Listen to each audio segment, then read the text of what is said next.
Board परीक्षा में top करना हर किसी का सपना होता है, हर एक बोर्ड परीक्षार्थी का सपना होता है।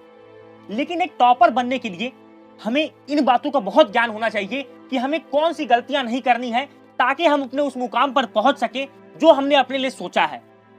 सबसे पहले जान लीजिए, आज मैं आपको वो 3 गलतियां बताऊंगा जो हर बोर्ड परीक्षार्थी करता है अगर वो टॉप नहीं करता है तो। सबसे पहले जान लीजिए कि आप सभी ने क्लास 10th में अपनी कक्षा 10वीं में लीनियर इक्वेशन नाम का चैप्टर जरूर पढ़ा होगा। अब आपके मन में सवाल उठ रहा होगा कि सर चैप्टर से इस वीडियो का क्या रिलेशन है। तो अभी मैं आपको यही बातें बताने वाला हूं कि आपको वो कौन सी 3 गलतियां नहीं करनी है जब आप अपनी बोर्ड परीक्षा की तैयारी कर रहे हैं। आपने यह देखा था कि जब हम लीनियर इक्वेशन पढ़ते थे तो उसमें 3 मेथड होते थे किसी भी इक्वेशन को सॉल्व करने के लिए। पहला सब्स्टिट्यूशन मेथड, दूसरा एलिमिनेशन मेथड और तीसरा क्रॉस मल्टीप्लिकेशन मेथड। आज मैं आपको इन्हीं 3 मेथड के माध्यम से बताऊंगा कि आप अगर टॉपर बनना चाहते हैं तो आप इन गलतियों को ना दोहराएं। तो आज का वीडियो आप सभी के लिए बहुत स्पेशल वीडियो है।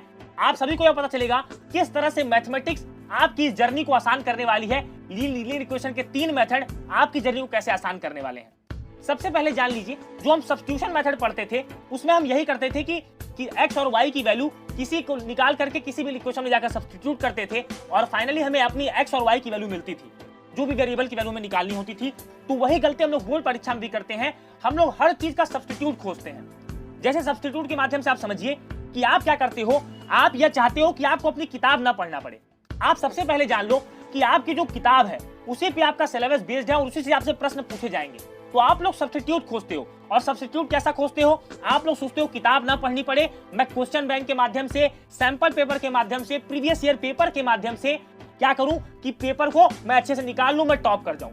जबकि ऐसा नहीं होता है। आपको बुक क्यों दी जाती है? आपको ये साल भर का समय क्यों दिया जाता है? क्योंकि सभी को पता होता है कि बोर्ड परीक्षा की जो जर्नी है वो पूरे 1 साल की है और आपकी किताब का कोई सब्स्टिट्यूट नहीं है।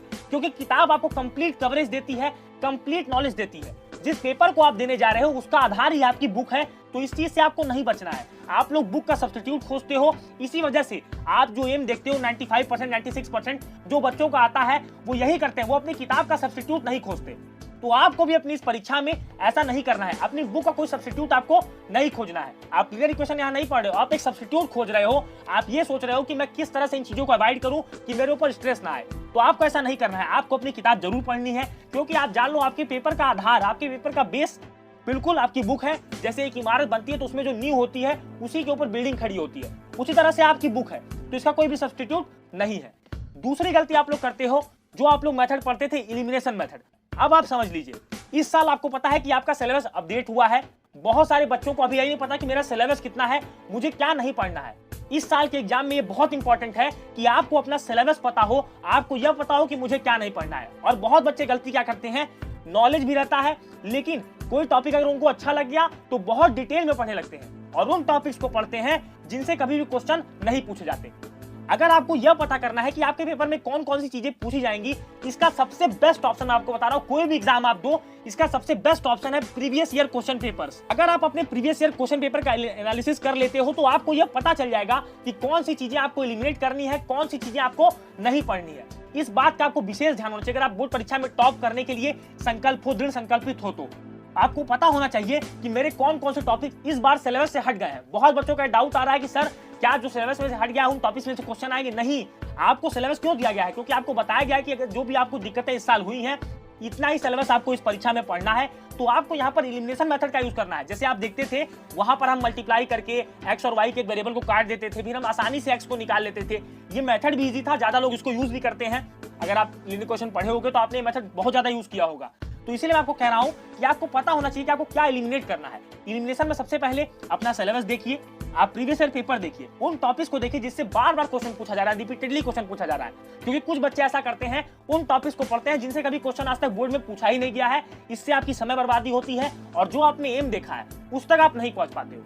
अब तीसरा मेथड क्या है जो सबसे ज्यादा गलती करते हैं, जो मैंने अपने बोर्ड एग्जाम में करी, जो बहुत सारे परीक्षार्थी अपने एग्जाम में करते हैं। ये मेरा प्रैक्टिकल सा अनुभव रहा है कि देखिए, जब आपके पास लक्ष्य एक होता है, जब आपके पास रिसोर्सेज कम होते हैं तो आप बहुत ज्यादा बेहतर करके दिखाते हो। अगर आपके पास रिसोर्सेज ज्यादा है, मैं आपको एक छोटा सा एग्जांपल देता हूं। आपने क्रॉस मल्टीप्लिकेशन मेथड पढ़ा था, इसमें बहुत सारे बच्चे फॉर्मूला ही भूल जाते थे, इसलिए क्योंकि थोड़ा सा टफ पड़ता था, आपको रटना पड़ता था। लेकिन इसका जो एल्गोरिथम था वो आसान था। लेकिन आपको मैं बता दूं, होता क्या है कि हम लोग मल्टीपल रिसोर्सेज यूज करते हैं। जैसे हमारे पास मैथ्स मान लीजिए एक सब्जेक्ट है, अब मैथ बहुत सारे लोगों का बहुत प्रिय सब्जेक्ट होगा, बहुत सारे बच्चों का ऐसा होगा जो केवल एनसीईआरटी किसी तरह से पूरी करते होंगे, अपनी बेसिक बुक को पूरा करते होंगे।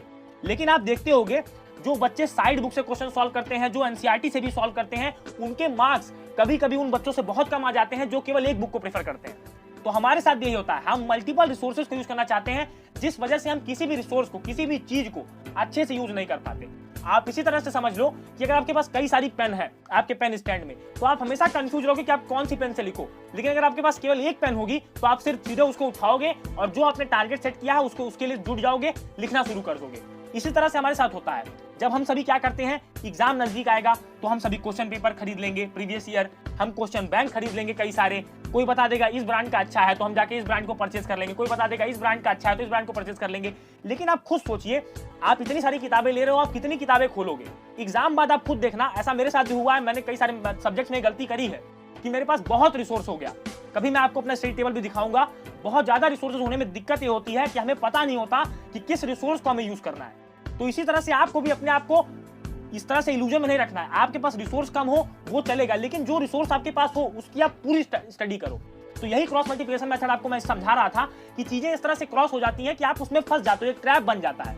आपको पता ही नहीं चल पाता कि मुझे कौन सा सब्जेक्ट कैसे पढ़ना है, किस रणनीति के साथ जाना है। तो मैं आपसे कहूंगा, रिसोर्स कम हो लेकिन जो भी रिसोर्स आपके पास हो उसको पूरा यूटिलाइज करें, उससे पूरी पढ़ाई करें, बहुत मेहनत से तैयारी करें। मुझे उम्मीद है कि मेरी जो 3 गलतियां आपको मैंने बताई हैं मैथमेटिक्स के प्रॉब्लम के माध्यम से, ये बातें आपको बहुत समझ में आई होंगी। अगर आपको वीडियो कुछ नया लगा, वीडियो कुछ अच्छा लगा तो वीडियो को जरूर लाइक करें, अपने दोस्तों में जरूर शेयर करें। मैं चाहूंगा कि आप सभी एक संकल्प के साथ निकल पड़े अपनी बोर्ड परीक्षा के लिए। देखिए, मैं आपको 2 पंक्तियां कह देता हूं। मान लो आज कठिनाइयां बहुत हैं, मान लो आज कठिनाइयां बहुत हैं, लेकिन एक ऐसा भी दिन आएगा, एक ऐसा भी दिन आएगा जिस दिन वह मुकाम होगा, जिस दिन वह मुकाम होगा जहां मैं जाना चाहता हूं, जहां मैं जाना चाहता हूं। मुझे उम्मीद है कि आपको वीडियो बहुत पसंद आया होगा। वीडियो को जरूर लाइक कीजिए, अपने दोस्तों में जरूर शेयर कीजिएगा। मिलेंगे दोस्तों अपने अगले इंटरेस्टिंग वीडियो में, तब तक के लिए thank you and have a wonderful day ahead.